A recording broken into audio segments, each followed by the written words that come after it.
السلام عليكم، أهلا بيكم في حلقة جديدة من الهبد والقش الفخم. معاكم دكتور فويس محمد عادل. طبعا زي ما انتم عارفين حلقتنا بنجيبها من كوكب زحل الفخم، بنتكلم عن السياسة، عن الرياضة، عن التاريخ، عن الفن، عن الأساطير، بنهبد ونقرش بفخامة، بس في الآخر لازم إيه؟ نستفيد حاجة. الله ينور عليك. ساعات كتير بتلاقيك قاعد كده مع واحد يجي يقول لك إيه؟ إنه سمع أو شاف وظيفة غريبة جدا، وإن الناس اللي بيشتغلوا في الوظيفة دي ده مصدر رزقهم وده اللي بيكسبوا منه فلوسهم. وتيجي انت تسمع عن الوظيفه دي تستغرب كده تقول ياه، هو في حد اصلا يرضى يعمل وظيفه زي دي؟ او حد يقدر يعملها؟ وما بين بقى الرضا وما بين القدره انت كده كده بتتنح وانت بتسمع، ويجي في عقل بالك وتقول ايه؟ ياه، فين ايام زمان كانش في الكلام ده خالص. لا، كان فيه. النهارده انا هقول لك مجموعه من اغرب الوظائف واكثرها جدلا وعبثا في التاريخ، وكانت ايه؟ من مئات السنين.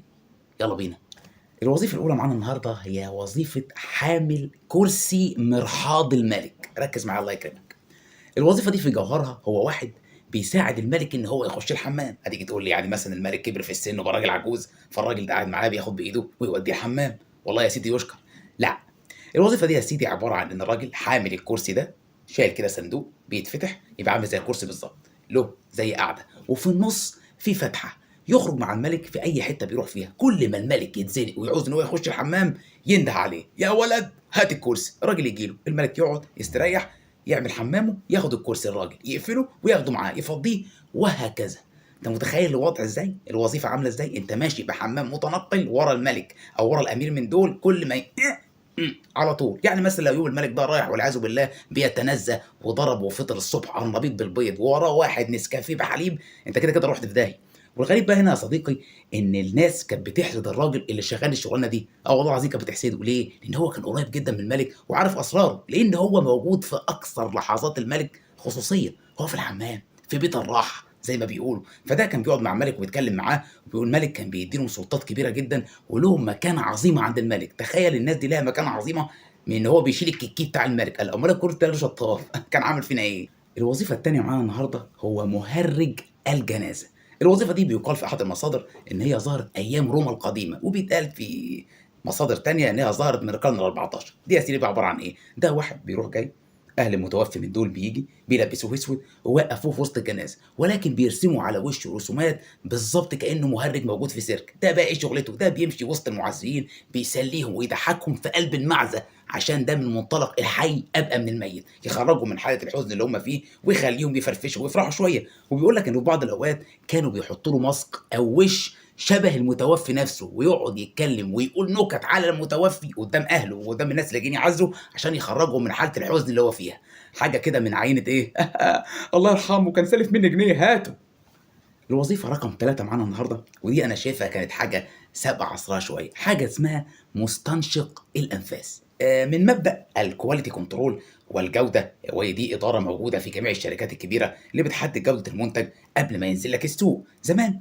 وتقريبا في القرن ال 18 كان أي شركة بتنتج منتجات أغذية أو منتجات مثلا كيماوية زي غسول الفم أو معجون السنان، شركة عاملة والله البان أو أي حاجة بتتاكل، كانوا بيجيبوا واحد يروح جاي مدخل المنتج ده وضايقه وحطه في بقه، بعد شويه يروح جاي مقرب من الراجل بتاعنا اللي هو مستنشق الانفاس بتاع الوظيفه، يقف قدامه ويعملوا كده. التاني يشم النفس اللي خارج من بقه وعلى اساسه يحكم على المنتج ده اذا كان جيد ولا لا. هي حاجه بالنسبه لي كانت سابقه عصرها شويه، او ما كانش قدامهم تقريبا حاجه علميه او ميكانيكيه تقدر تحكم على المنتج وجودته الا الحوار ده ان احنا بنستعمله عيني عينك، والراجل اللي موجود كده كده بياكل وبيدوق، والتاني وبيشم نفسه وكل حاجه. والوظيفه دي كانت مشهوره جدا ومرموقه. وعايز اقول لك على حاجه، ان الوظيفه دي بيتاخد فيها رواتب مجزيه جدا وموجوده لحد دلوقتي. وصلنا لحد الوظيفة رقم 4، وهي الكمبيوتر. كمبيوتر إيه؟ هلا واحد بيقول لي دلوقتي هلا كمبيوتر إيه؟ هو أي حشو والسلام كمبيوتر بيشتغل كمبيوتر؟ لا، أنت مش فاهم. هو ناس كانوا بيشتغلوا كمبيوتر قبل ما يخترعوا الكمبيوتر. حشو برضه؟ طب أفهمك.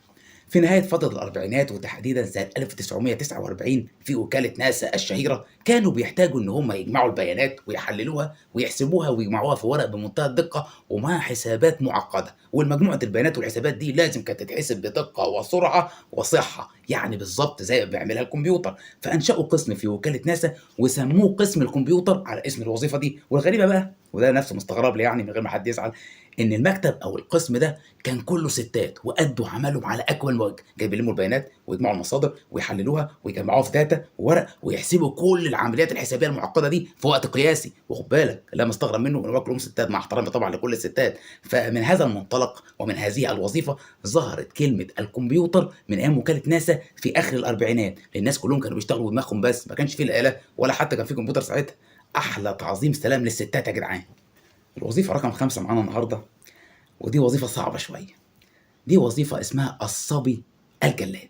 واضح من اسمها إن هي فيها قسمين، الصبي ده أكيد سنه صغير، صبي عيل صغير، والجلاد أو المعاقب. الوظيفة دي ظهرت في طبقة معينة كانت في طبقة الملوك والحكام والنبلاء. إيه بقى عبارة الوظيفة دي فيها إيه؟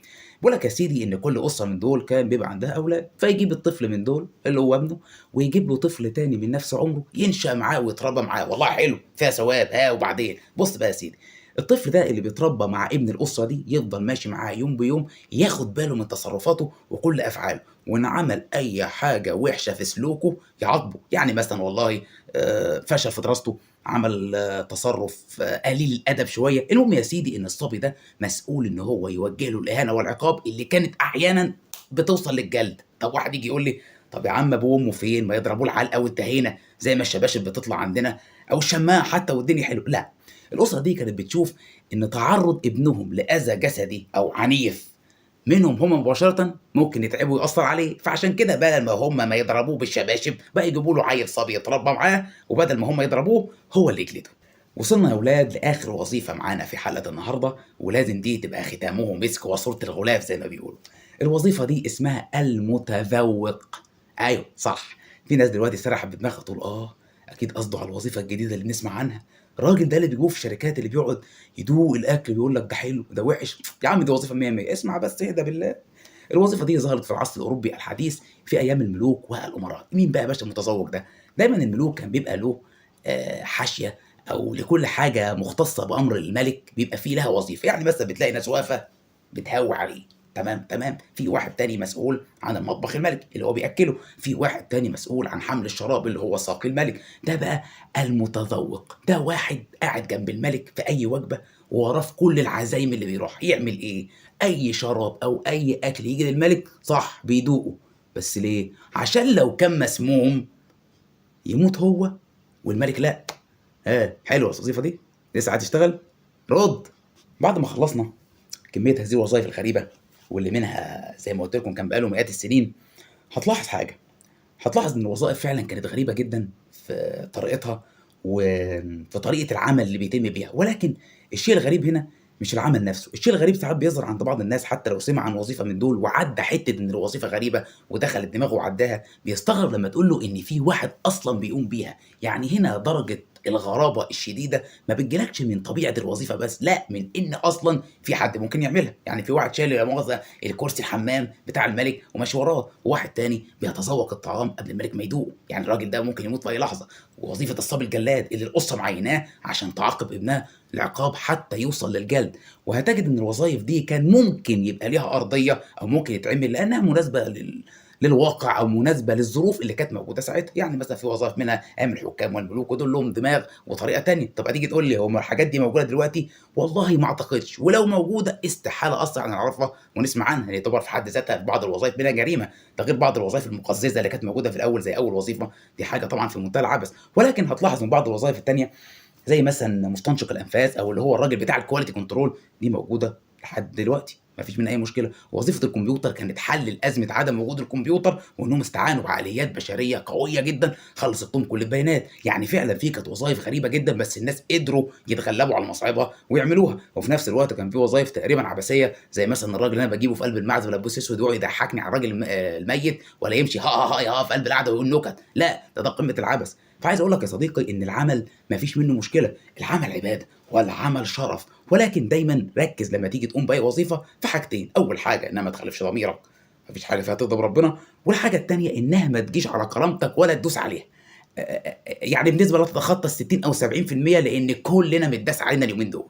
أتمنى النهارده تكون الحلقة عجبتكم، وكانت خفيفة كده وهادية، بالرغم من إنه أول وظيفة إحنا بدأنا بيها، أنا عارف حاجة يعني صعبة أوي، أوي، أوي. إن شاء الله لو عجبتك الحلقة اعمل لايك وشير، ما عجبتكش يا راجل اديها برضه لايك وشير، تطلع كده الحلقة تتفرج عليها تنزل كده مش هتلاقي حاجة، إن دي آخر حلقة. كان معاكم دكتور فويس محمد عادل، وحلقة جديدة من برنامج الهبد والقش الفخم. ما تنساش تعمل سبسكرايب وتشترك في القناة وتتابع حساب انستجرام وفيسبوك عليهم كل المقاطع الصوتية اللي أنا باعملها بصوتي، سواء كان دوبلاج أو فويس أوفر أو مقاطع كوميك. السلام عليكم.